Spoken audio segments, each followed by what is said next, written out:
Welcome to SP news. Kodad మాజీ MLA Bollam Mallayya Yadav చేసిన ఆరోపణలు పూర్తిగా నిరాధారమైనవని, రాజకీయ అక్కస్సుతో చేసిన వ్యాఖ్యలేనని కోదాడ కాంగ్రెస్ పార్టీ నాయకులు తీవ్రంగా ఖండించారు. కోదాడ నియోజకవర్గంలో అభివృద్ధి వేగంగా జరుగుతుందనడాన్ని జీర్ణించుకోలేక మాజీ ఎమ్మెల్యే ఎలాంటి ఆరోపణలు చేస్తున్నారని విమర్శించారు. మాజీ ఎమ్మెల్యే నిన్న మీడియా సమావేశంలో చేసిన ఆరోపణలకు ఆధారాలుంటే బహిరంగంగా నిరూపించాలని సవాల్ విసిరారు. ఎమ్మెల్యే ఉత్తమ్ పద్మావతి రెడ్డి లేదా అధికారులకు ముడుపులు అందుతున్నాయని ఆరోపించడం సులభమేనని, అయితే ఎవరైనా అధికారి ముడుపులు ఇచ్చినట్లు ఆధారాలతో నిరూపించగలరా అని సూటిగా ప్రశ్నించారు. ఎమ్మెల్యేకు ముడుపులు ఇచ్చిన అధికారి ఎవరో ప్రజల ముందుకు తీసుకురావాలని డిమాండ్ చేశారు. అధికారం కోల్పోయిన తరువాత ప్రజలు తిరస్కరించిన వాస్తవాన్ని అంగీకరించకుండా ప్రస్తుత ప్రజాప్రతినిధులపై ఆరోపణలు చేయడం సరికాదన్నారు. ఉత్తమ్ పద్మావతి రెడ్డి కోదాడ నియోజకవర్గానికి 100 కోట్ల రూపాయలు తీసుకువచ్చి అభివృద్ధి కార్యక్రమాలు అమలు చేస్తున్నారని అన్నారు. ప్రజలు అన్నిటినీ గమనిస్తున్నారని, మరోసారి ప్రజలే తగిన బుద్ధి చెప్తారని హెచ్చరించారు. గత కొన్ని రోజుల నుంచి నిశ్శబ్దంగా ఉన్న మాజీ ఎమ్మెల్యే ఈరోజు ఒక్కరోజు ఉలిక్కిపడ్డాడు. ఎందుకు ఉలిక్కిపడ్డాడో నాకు అర్థం కాని విషయం. ఆయన ఎప్పుడు పద్మావతి గారిని విమర్శించే పనిలోనే ఉంటాడు. పద్మావతి గారు ఎంత అభివృద్ధి చేస్తుంది, కోదాట్లో ఎన్ని రకాల నిధులు తీసుకొచ్చి వీళ్ళు ఎంత కనుక అభివృద్ధి చేస్తుందో చూడకుండానే నోటికొచ్చినట్టుగా మేడం గారు అధికారుల దగ్గర డబ్బులు తీసుకుంటానని ఒక ఆరోపణ చేసిండు. ఏ అధికారి అయినా అధికారి కాడ ఒక ఎమ్మెల్యే డబ్బులు తీసుకోవటం అంటే అది నీకాంచి స్టార్ట్, అది నాకు కాదు స్టార్ట్, నీకాంచి స్టార్ట్. మేము ఎప్పుడు తీసుకోలే. మా ఉత్తమ్ పద్మావతి గారు అధికారుల దగ్గర చాలా సిస్టమేటిక్ ఉంటుంది. ఈ రోజు వరకు కూడా ఎక్కడ అధికారుల దగ్గర ఆమె ప్రశంసలు తప్ప కానీ ఎప్పుడైనా విమర్శించలేదు. ఇంకోటి ఏంటంటే అధికారుల దృష్టిలో ఏంటంటే ఉత్తమ్ పద్మావతి గారు, ఉత్తమ్ కుమార్ రెడ్డి గారు ఈ కోదాడని అయితే ఉతున్నారైతే అభివృద్ధి చేయడానికి కంకణం కట్టుకొని నిధులు రావడం కోసం హైదరాబాద్లో కూర్చొని రకరకాల నిధులు తెప్పించి కోదాడ అభివృద్ధి చెందాలని చేస్తున్నారు.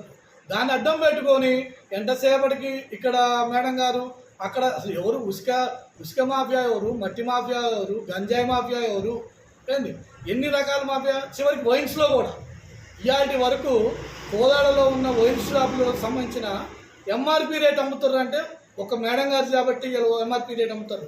గత పాలకులు అట్లా అమ్మలేదే. గతంలో నువ్వు కూడా చేసినావు కదా. ఆ సిండికేట్లో నువ్వు ఏం చేసినావు?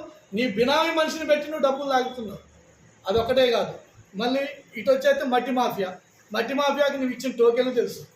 ఎన్ని టోకెన్లు ఇచ్చినావు, ఎవరెవరికి అమ్మిర్రు, దాని బినామీలు ఎవరు, ఎంత ఇదిగా నువ్వు అధికారులకు డబ్బులు ఇచ్చినావని ఉత్తమ్ పద్మావతిని విమర్శిస్తావు. ఉత్తమ్ పద్మావతి రెడ్డి గారు అధికారం నుంచి డబ్బులు తీసుకుంటారు. నువ్వు ఏ రకంగా మాట్లాడుతున్నావు? కనీసం ఒక ఎమ్మెల్యేని, స్థానిక ఎమ్మెల్యే, నువ్వు మాజీ ఎమ్మెల్యేవి, అసలు అది మాట్లాడాలా? ఈ సభ్య సమాజం తలదించుకునేలా మాట్లాడినా నువ్వు నిన్న ఏ రకంగా ఎట్లా ఇది అవుతుంది? అదొకటే కాదు, గతంలో మున్సిపాలిటీలో వర్కర్లను పెట్టి డబ్బులు తీసుకున్నాను. అసలు గతంలో గత పరిపాలన చేసింది ఎవరు? టీఆర్ఎస్ గవర్నమెంట్ ఉన్నప్పుడు నీకున్న చైర్మన్ వాళ్ళు కలిసి కుంభకోణం చేసి డబ్బులు తీసుకున్నది వాళ్ళు. మేము వచ్చి 3 నెలలు కాలే, మా కాంగ్రెస్ పరిపాలన వచ్చాక 3 నెలలు కాలే. ఇప్పుడు అయినా ఎట్టబడితే అట్ట నోటికి వచ్చినట్టుగా కనీసం ఉత్తమ్ పద్మావతి గారిని, ఉత్తమ్ కుమార్ రెడ్డి గారిని వాళ్ళని విమర్శించడానికి నీ స్థాయి సరిపోదు. వాస్తవంగా గతంలోనే చెప్పాం మీకు ఒకసారి, తప్పుడు మాటలు మాట్లాడినా, తప్పుడు వ్యవహారం చేసినా కేసులు పెడతామని చెప్పినాం.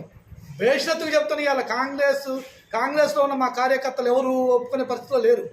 ఈ రోజు కాకపోతే మరుసటికైనా నీ మీద కేసులు పెట్టడం, అన్ని రకాలుగా చేయాలని చూస్తున్నాం మేము కూడా. ఎందుకంటే నువ్వు ఇట్లా దిగజారి మాటలు మాట్లాడితే ఎంతకాలం అని మాట్లాడుతావు? దిగజారి మాటలు ఒక మహిళా ఎమ్మెల్యేని పట్టుకొని నువ్వు సభ్య సమాజం తలదించుకునేలా మాట్లాడుతున్నావు. ఏ రకంగా వర్క్ అది? ఒకటి నువ్వు చేసిన స్కామ్లు అంతా, అసలు గంజాయి నేర్పింది ఎవరు కోదాడికి? నువ్వేగా గంజాయి నేర్పింది. నువ్వు ఉన్న కాంచి గంజాయి నేర్పారు. ఆ గంజాయి ఏళ్ళ నుంచి స్టార్టింగ్ అయింది. నువ్వు చేసిన వృక్షాలు వెయ్యాల అక్కడ. అప్పటికీ పోలీస్ డిపార్ట్మెంట్లో తీసుకొచ్చి డిపార్ట్మెంట్ మొత్తాన్ని ఇచ్చేసి, డిపార్ట్మెంట్లో ఫైరోల కోసం ఒక పోస్టింగులు కావాలంటే డబ్బులు తీసుకున్న వ్యక్తివి నువ్వు. పోస్టింగులకి డబ్బులు తీసుకున్న వ్యక్తివి నువ్వు. ఇక్కడ కోఆర్డ్ పోస్టింగులు కావాలంటే గవర్నమెంట్ ఉద్యోగ వైఖరి కాదు, అధికారుల పట్ల నిర్భయంగా మాట్లాడింది. తప్పు చేస్తే ఏ కార్యకర్తలు కూడా ఒప్పుకోదు. ఇవాళ మట్టి కానీ ఉసుక కానీ ఉత్తమ్ కుమార్ రెడ్డి గారు, ఉత్తమ్ పద్మావతి గారి పేర్లు ఖచ్చితంగా పెడతాం. అక్రమ కేసులు పెడతాం. ఎందుకు సక్రమనే పెడతాం, అక్రమం కాదు. అక్రమ కేసులు పెడతాం. ఇట్లా ఈ రకంగా చేసుకుంటూ వచ్చేవాళ్ళు ఏంటంటే తన ఉనికిని కాపాడుకోవటం కోసం అప్పుడప్పుడు ఒకసారి వచ్చి ప్రెస్ మీట్ పెట్టి నేనున్నాను, నేను ఇక్కడ ఉన్నాను అని చెప్పుకుంటాడు. నేను ఇక్కడ ఉన్నానని చెప్పుకుంటాడు. నువ్వు ఉన్నవ సంగతి మాకు కూడా తెలుసు. అసలు నిన్ను 60,000 మెజార్టీ ఇచ్చినప్పుడే ఉత్తమ్ పద్మావతికి నీ స్థాయి ఎక్కడ? నిన్ను ఎక్కడ పెట్టింది? తీసుకుపోయి జనం మొత్తం నేను బొంద పెట్టి రాయాలనే. నువ్వు ఇవాళ ఈ స్థాయిలో నువ్వు ఉత్తమ్ పద్మావతి మాట్లాడేది. అందుకనే దయచేసి బోలమల్లకి ఇప్పటికి కూడా చెప్తున్నా, హెచ్చరిస్తున్నా. ఇప్పుడు 1 అయింది 2 అయింది. గతంలో కూడా ఉత్తమ్ పద్మావతిని టూ మచ్ మాట్లాడు. అప్పుడు కూడా నేనే కేసు పెట్టింది కూడా నేనే. ఆ రోజు ఇదే బోలమల్ల మీద కేసు పెట్టింది కూడా నేనే. ఆ రోజే చెప్పా, దయచేసి పద్మావతి గారి జోలికి పోవద్దు, ఉత్తమ్ కుమార్ రెడ్డి జోలికి పోవద్దు. వాళ్ళు నిజాయితీకి నిరూపదర్శనం లాంటి వాళ్ళు. అర్థమైందా? అలాంటి నిజాయితీ వంతులను పట్టుకొని ఇష్టానుసారంగా నువ్వు నోటికి వచ్చినట్టు అట్లా అక్రమాలు ఇట్లా అక్రమాలు. ఎవరు అక్రమాలు చేశారు? మట్టి మాఫియా అనేది, ఉసుక మాఫియా అనేది, వయసు మాఫియా అనేది ఏంటి, ఎన్ని సిండికేట్లు, గంజా మాఫియా అనేది ఎన్ని సిండికేట్లు నువ్వు చేసినాయి. ఇవన్నీ మర్చిపోయాను అప్పుడే. ఒక్కొక్కరికి పదవులు ఇస్తే డబ్బులు తీసుకున్నాడు నువ్వు. ఆ సంగతి మాకు తెలుసు. అంటే దయచేసి నేను ఇప్పటికి కూడా చెబుతాను, ఉత్తమ్ పద్మావతి గారిని, ఉత్తమ్ కుమార్ రెడ్డిని ఇంకోసారి విమర్శించినప్పుడు ఒళ్ళు దగ్గర పెట్టుకొని విమర్శించాలి. మరి ఎమ్మెల్యే గారు పట్టుకొని నువ్వు మాట్లాడే మాటలు చాలా అసభ్యంగా ఉంది. నువ్వు అందుకనే దయచేసి ఇంకోసారి చెప్తున్నాయి, ఎట్టి పరిస్థితుల్లో ఇక్కడ ఏ అవినీతి జరగట్లే, ఇక్కడ మట్టి మాఫియా జరగట్లే, ఉసుక మాఫియా జరగట్లే. దీని వెనకాల ఉత్తమ్ పద్మావతి, ఉత్తమ్ కుమార్ రెడ్డి ఉందని ఎవరైనా ప్రూఫ్ చేయించినా ఏంది ప్రూఫ్ చేపిస్తే నేను దాన్ని బేషరతు నడిబారు లేదా బహిరంగ వేదిక రా, బహిరంగ చర్చకు రా. నువ్వు బహిరంగ చర్చకు రా, మా మేడం అవసరం లేదు మాకు, నీకు మీ కాదు. బహిరంగ చర్చకు నువ్వు సిద్ధమైతే మేము మాట్లాడతాం. నీకు నువ్వు స్థలం నువ్వే కేటాయించుకో, టైం కేటాయించుకో అని నువ్వే కేటాయించుకో. ఎక్కడైనా సరే మేము వచ్చి మాట్లాడతాం.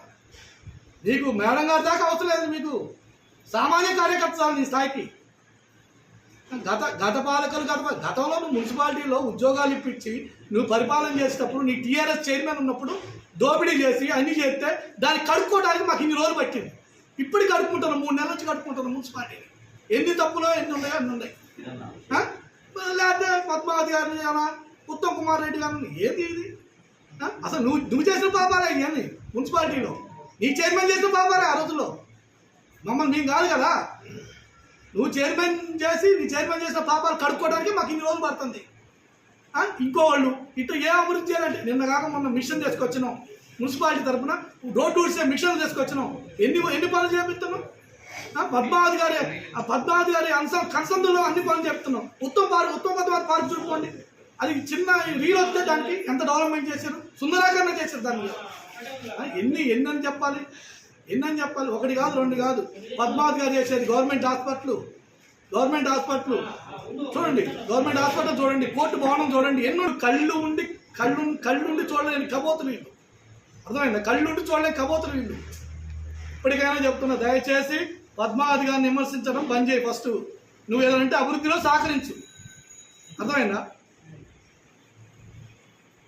దయచేసి మీడియా మిత్రులు అందరూ చెప్తున్నా, ఉత్తమ్ పద్మావతి గారిని విమర్శిస్తే ఇంకోసారి తగిన మూల్యం చెల్లించుకో తప్పదు. మీరు అన్ని రకాల కేసులు పెట్టడానికి కూడా మీ వెనకాల.